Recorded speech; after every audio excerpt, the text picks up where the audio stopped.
안녕하세요. 수학 어차피입니다. 이번 12강에서는 절대값에 대한 내용을 좀 다루려고 하고요. 첫 번째로는 절대값의 규칙, 그 다음 두 번째는 실제로 절대값이 들어간 방정식의 풀이, 그 다음 세 번째는 절대값의 성질, 네 번째는 절대값의 그래프에 대해서 얘기를 한번 해보려고 합니다.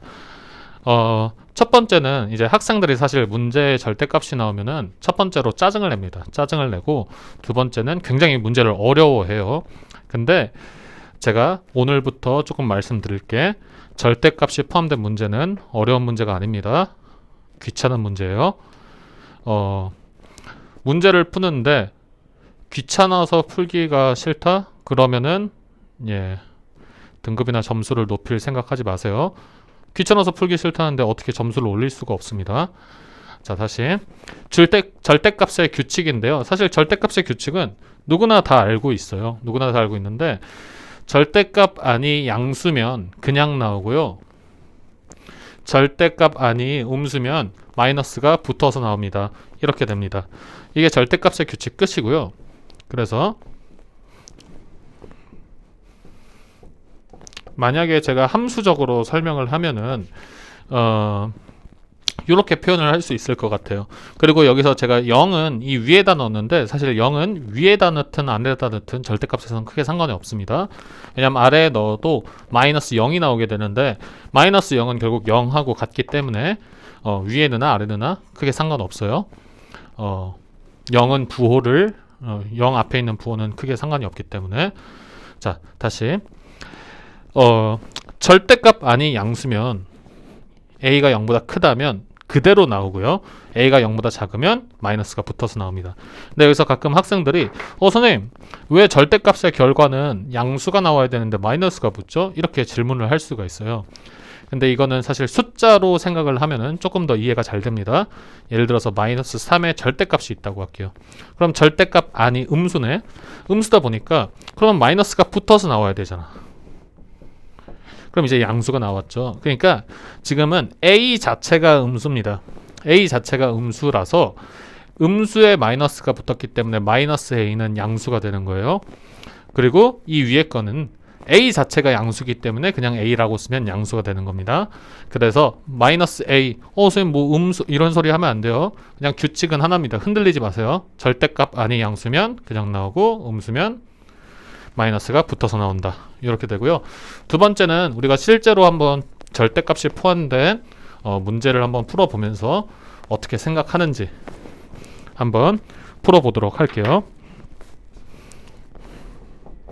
절대값 x-5는 3x 플러스 7. 제가 이 문제를 한번 풀어보도록 하겠습니다. 요거는 이제 방정식인데 이 방정식을 만족시키는 해를 찾을 거예요. 근데 이 절대값이 포함되어 있을 때 제가 한번 근본적으로 한번 물음에 대해서 한번 생각을 해볼게요. 자, 일단 첫 번째. 문제 너무 싫다. 왜? 선생님 못 보던 게 있어요. 그럼 저걸 어떡하지? 저거를 그러면 내가 없애야 되나? 그럼 안 없애고 문제를 풀 수는 없나? 아니야. 나는 절대값을 배웠을 때 안 없애고 푸는 방법을 배우지 않았어. 오케이. 그럼 얘를 절대값을 없애자. 자, 절대값을 없애려면 어떻게 해야 되냐면 우리는 절대값 아니 양수인지 음수인지 그걸 한번 판가름을 내야 돼. 그렇기 때문에 절대값 아니 양수인지 음수인지 한번 판단을 해보자. 근데 지금 보면 절대값 아니 x-5야. 이때 x는 미지수로 조금 x는 그 값이 바뀌는 값인데 x 값에 따라서 지금 아니 양수가 될 수도 있고 음수가 될 수도 있어요. 예를 들어서 만약에 그냥 x가 7이야. 그럼 양수가 될 거고 7-5니까. 예를 들어서 x가 뭐 마이너스 3이야. 그러면 마이너스 3 빼기 마이너스 5니까 음수가 될 거야. 좀 짜증나네.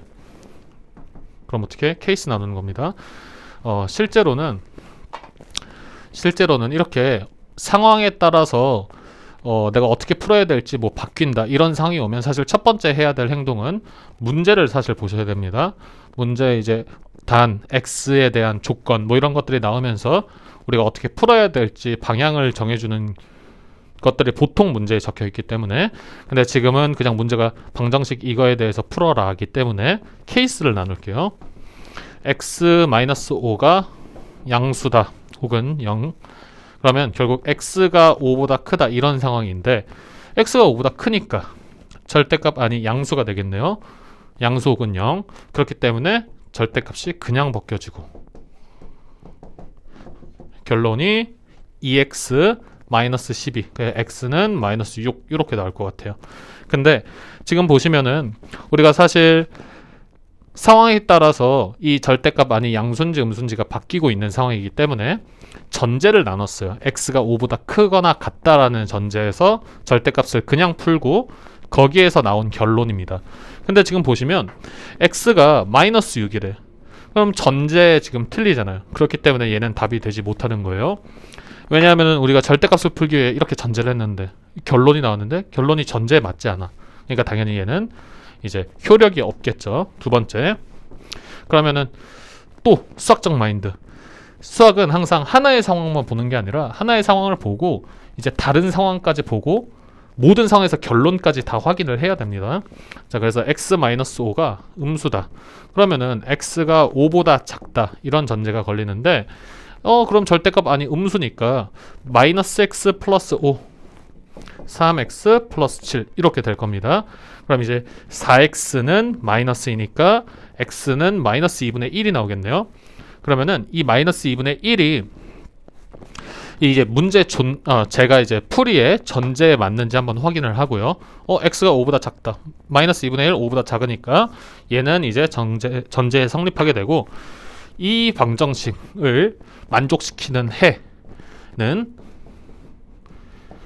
요게 이제 답이 되는 겁니다. 그렇기 때문에 실제로 마이너스 2분의 1을 다시 이제 넣게 되면은 등호가 성립을 할 거예요. 왜냐하면은 등호를 만족시켜주는 게 해니까.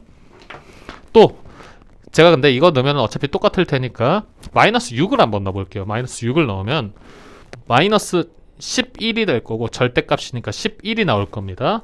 그 다음에 마이너스 6을 넣으면 마이너스 18 플러스 7이니까 마이너스 11 이렇게 나오게 되겠죠. 그래서 실제로 등호가 성립하지 않는 것을 확인할 수 있습니다.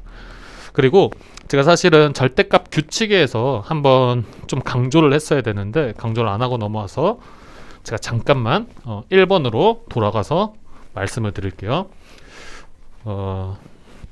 절대값의 규칙이 결국에는 아니 양수면 그냥 나오고 아니 음수면 마이너스가 붙어서 나옵니다. 제가 강조하고 싶은 건 그래서 절대값 아니 양수인지 음수인지 내가 궁금해져야 된다 입니다. 그러니까 절대값이 나왔어. 쫄지 마. 짜증내 하지도 마. 그냥 절대값 아니 양수일까 음수일까 너는 일단 그거부터 궁금해져야 돼. 왜냐면은 절대값을 푸는 규칙이 양수면 그냥 나오고 음수면 마이너스가 붙어서 나오니까. 그래서 절대값이 포함되어 있다. 그럼 짜증부터 내지 말고 그 절대값 안에 있는 게 양수일까 음수일까 그거부터 조금 고민을 하시고 추가적으로 막 절대값 두 개가 포함되어 있는 이런 방정식의 풀이가 있어요. 고등학교 1학년 때 이런 것들은 한번 인터넷에서 한번 쳐서 제가 뭐 그냥 절대값이 포함된 방정식 이렇게만 쳐도 사실 절대값 한 개짜리 두 개짜리 이렇게 나올 테니까 두 개짜리 문제 한번 풀어보세요. 블로그 같은 데 들어가면 많이 있을 테니까 한번 보고 대신 해석은 이렇게 조금 하시는 거 추천드리고요. 그 다음 세 번째 절대값 성질입니다.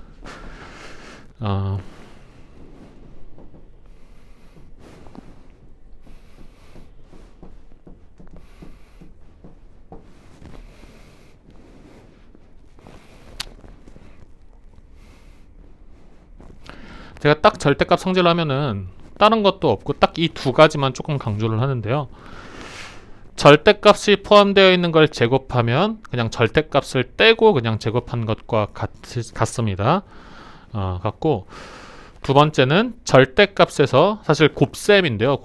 곱셈인데 절대값은 곱셈 당연히 나눗셈도 그럼 포함되겠죠. 왜냐하면 나눗셈하고 나눗셈을 이제 역수를 취하면서 곱셈으로 바꿀 수 있기 때문에 단 나눗셈은 당연히 이제 뒤에서 나눠주는 숫자가 0이 아닌 거 항상 조심하시고요.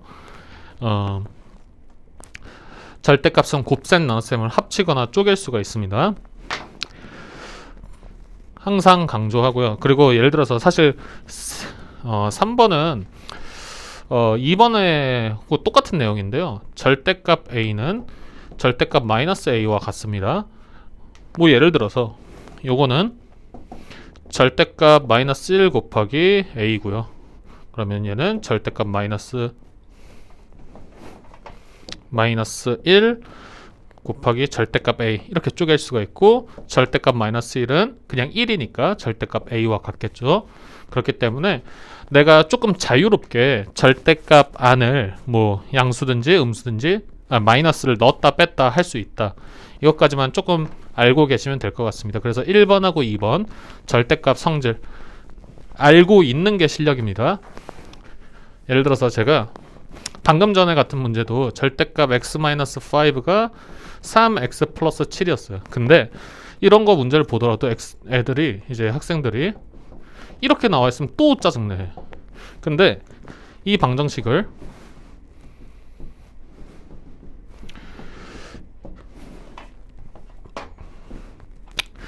이렇게 바꿔도 상관없다라고 알고 있는 게 실력입니다. 그렇기 때문에 만약에 이게 또 제대로 개념 공부 안 하는 학생들은 시험 때 이렇게 생각해요. 이거 바꿔도 되나? 이러면 벌써 또 말려요. 문제 풀다가. 그러니까 내가 절대값 안으로 마이너스를 집어넣어도 상관이 없다는 거 알고 있는 게 실력입니다. 그 다음 마지막 네 번째 절대값 그래프인데요. 크게 제가 두 가지를 말씀을 드릴 겁니다. y는 절대값 fx, 그 다음에 2번으로는 y는 f 절대값 x, 이렇게 두 가지를 조금 말씀을 드릴 거고요.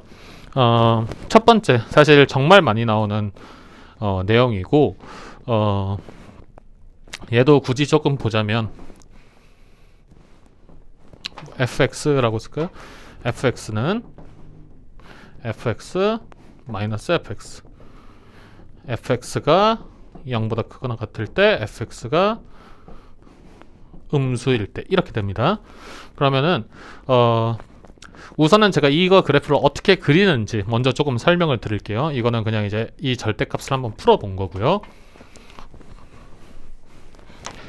이 절대값이 전체에 씌워져 있으면, 함수 전체에 씌워져 있으면 첫 번째로는 y는 fx를 그대로 그립니다. 예를 들어서 fx의 그래프가 뭐 요렇게 그려져 있다고 해볼게요. 이렇게 그려져 있는데, 이제 두 번째는 x축 아래 그려진 fx를 x축 위로 접어서 올리시면 됩니다. 그러면은 이거는 일단 x축 위에 있으니까 그대로 그려질 거고요. 지금 보니까 x축 아래에 그려졌네. 그러면은 이렇게 위로 접어서 그대로 얘를 이렇게 탁 이렇게 접어서 올렸다고 생각하시면 돼요. 그 다음에 이것도 양수의 x축 위에 있으니까 그냥 그대로 그리시면 되고, 그 다음에 또 x축 아래에 있네. 그래서 접어서 이렇게 올리시면 됩니다. 그래서 이 지금 파란색으로 그려진 이 함수의 그래프가 절대값 fx의 그래프가 돼요. 그리고 사실 이렇게만 하면 또 학생들이 조금 헷갈려 하더라고요. 그래서 예를 들어서 절대값 x제곱 마이너스 4x 플러스 7 뭐 이렇게 한번 해볼게요. 지금처럼 함수 전체에 절대값이 씌워져 있을 때 이런 걸 이런 꼴이라고 볼 수가 있습니다. 그래서 만약에 이 그래프를 내가 그리고 싶다 그러면 y는 x제곱 마이너스 4x 플러스 7을 그리시고, 근데 얘는 제가 지금 좀 예시가 잘못됐네요. 왜냐하면 x축 아래로는 그려지지 않기 때문에 플러스 7이면 마이너스 7로 해서 그래프를 그리시고 그래프 x축 아래에 있는 거를 그대로 접어서 위로 올리면 됩니다. 그 다음 두 번째는 사실 실제 모의고사에서는 많이 나오지 않는 문제예요. 많이 나오지는 않는 문제인데 제가 절대값 같은 거 보시면은 사실 y에도 절대값이 있고 이런 것들이 많은데, 걔네들은 일단 함수가 형성이 되지 않습니다. 함수가 아니고 도형의 방정식 쪽이기 때문에 실제로 수능이나 모의고사에 출제되기는 좀 어렵고요. 모의고사까지는 나올 수 있더라도 제가 판단했을 땐 수능에서는 좀 나오기가 어렵습니다. 그래서 여기까지만. 얘는 그래도 함수거든요. 얘는 함수기 때문에 얘까지만 어떻게 그리는지 조금 파악해 보도록 하겠습니다. 그럼 얘는 첫 번째는 x가 0보다 큰 쪽만 y는 fx를 그립니다. 그 다음에 두 번째는 y축 대칭으로 복사시키면 됩니다. 복사시키기 뭐 이렇게 y축 대칭으로 복사시키면 되는데, 제가 한번 이것도 실제로 그려보면서 한번 말씀을 드릴게요. 예를 들어서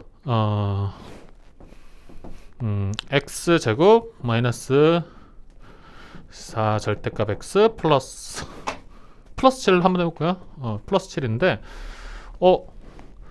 저도 이번에도 좀 제가 이렇게 했는데, 아까 저희가 그랬죠. x제곱이 있으면 사실 얘는 절대값 x제곱하고 똑같습니다. 우리가 역으로, 그러니까 얘가 x제곱이라고 써도 되지만 x제곱을 이렇게 바꿔도 상관없는 거예요. 근데 이렇게 보시면 지금 딱 절대값이 함수 전체가 아니라 x에만 절대값이 쓰여져 있는 걸 볼 수가 있습니다. 그게 사실 이런 그래프 꼴이에요. 그러면은 이 함수를 그릴 건데, 이 함수는 일단 y는 x제곱 마이너스 4x 플러스 7의 그래프를 그릴 거고요. 이거는 지금 제가 2차 함수 그래프 그릴 때 인수분해 안 되면 완전 제곱꼴 x-2의 제곱 플러스 3이기 때문에 2,3 이렇게 되고, 최고차항 계수가 양수기 때문에 이런 식으로 그려질 겁니다. 근데 이 그래프를 x는 0보다 크거나 같은 쪽만 그리세요. 그리고 나서 y축으로 대칭해서 그리시면 됩니다. 그러면은 이런 식으로 그래프가 그려질 거예요. 그래서 지금 제가 파란색으로 그린 게 y는 f 절대값 x의 그래프가 됩니다. 그래서 실제로 우리가 절대값이 나오면은 사실은 항상 그 안이 양수인지 음수인지 케이스를 나눠서 문제를 푸는 경우가 많지는 않습니다. 그러니까 그렇게까지 이렇게 생각해서 푸는 게, 그래도 우리가 기본적으로 절대값의 규칙이라는 게 그 안이 양수인지 음수인지에 따라서 풀리는 게 다르기 때문에 항상 절대값을 보면은 그 안이 양수인지 음수인지 한번 고민을 해보시고, 그게 우리가 풀이 때도 봤지만 x에 따라서 달라지면은 우리가 어떤 x를 넣었을 때 그 안이 양수가 되고 어떤 x를 넣었을 때 그 안이 음수가 되는지까지 한번 파악을 해보시면 좋을 것 같습니다. 그래서 12강은 여기서 마무리 짓도록 하겠습니다.